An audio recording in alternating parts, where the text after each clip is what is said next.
সোণাৰী জাতীয় বিদ্যালয়ৰ ক্ৰীড়া সপ্তাহত 5খন প্ৰাচীৰ পত্ৰিকা উন্মোচন আৰু পুৰস্কাৰ প্ৰদান অনুষ্ঠান সম্পন্ন।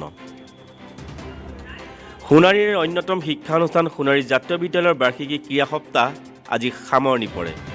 যোৱা 7 জানুৱাৰীৰ পৰা অনুষ্ঠিত হৈ থকা ক্ৰীড়া সপ্তাহত উন্নত ফলাফল প্ৰদৰ্শন কৰা প্ৰতিযোগী ছাত্ৰ-ছাত্ৰীসকলক আজি পুৰস্কৃত কৰা হয়। আনহাতে ক্ৰীড়া প্ৰতিযোগিতাৰ সামৰণি অনুষ্ঠানত ছাত্ৰ-ছাত্ৰীসকলৰ দ্বাৰা প্ৰস্তুত কৰা 5খন প্ৰাচীৰ পত্ৰিকা উন্মোচন কৰা হয়।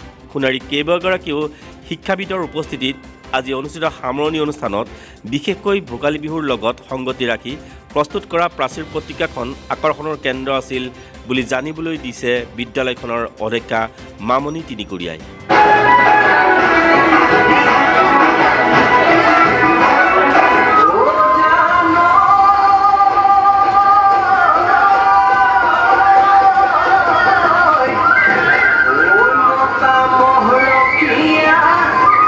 জানুৱাৰীৰ পৰা আমাৰ বিদ্যালয়ৰ বাৰ্ষিক ক্ৰীড়া সপ্তাহ অনুষ্ঠিত হৈ আছে আৰু সেই অনুসৰি প্ৰতিটো দিনে বিদ্যালয়ীয়া কাৰ্যসূচী অনুষ্ঠিত হৈ আহিছে আৰু আজি বঁটা বিতৰণী অনুষ্ঠান আছিল আৰু এই বঁটা বিতৰণী অনুষ্ঠানৰ লগত বিদ্যালয়ৰ শিক্ষাৰ্থীসকলে 5খনকৈ প্ৰাচীৰ পত্ৰিকা প্ৰস্তুত কৰি উলিয়াইছিল আৰু সেই প্ৰাচীৰ পত্ৰিকাসমূহ আজি উন্মোচন কৰা হয়।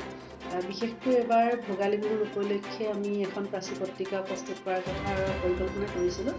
সেই অনুসৰি ছাত্ৰ ছাত্ৰীসকলে ভোগালী বিহুৰ উপলক্ষে এখন প্ৰাচীৰ পত্ৰিকা প্ৰস্তুত কৰি দিলে আৰু সেই প্ৰাচীৰ পত্ৰিকা কেইখন আজি উন্মোচন কৰা হয় আৰু ছাত্ৰ ছাত্ৰীসকলৰ মাজত তেওঁলোকৰ ক্ৰীড়া সপ্তাহৰ যি বঁটাসমূহ আছিলে সেই বঁটাসমূহ বিতৰণ কৰা হয়।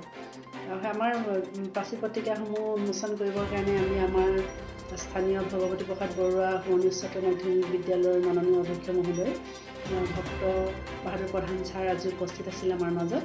তদুপৰি বিদ্যালয়ৰ সম্পাদক উত্তম কুমাৰ শৰ্মা, সোণাৰী নগৰ হাইস্কুলৰ অৱসৰপ্ৰাপ্ত শিক্ষয়িত্ৰী পাপৰি গগৈ বৰগোহাঁই বাইদেউ আৰু আমাৰ কাৰ্যকৰী সমিতিৰ উপদেষ্টা প্ৰেমু ভূঞা বাইদেউ আমাৰ মাজত উপস্থিত আছিলে। গতিকে তেখেতসকলে প্ৰাচীৰ পত্ৰিকাসমূহ উন্মোচন কৰে। লগতে মোৰ প্ৰাক্তন সহকৰ্মী আৰতি বৰাই ভোগালী বিহু উপলক্ষে বিশেষভাৱে আজি প্ৰস্তুত কৰি উলিওৱা এই প্ৰাচীৰ পত্ৰিকাখন উন্মোচন কৰে।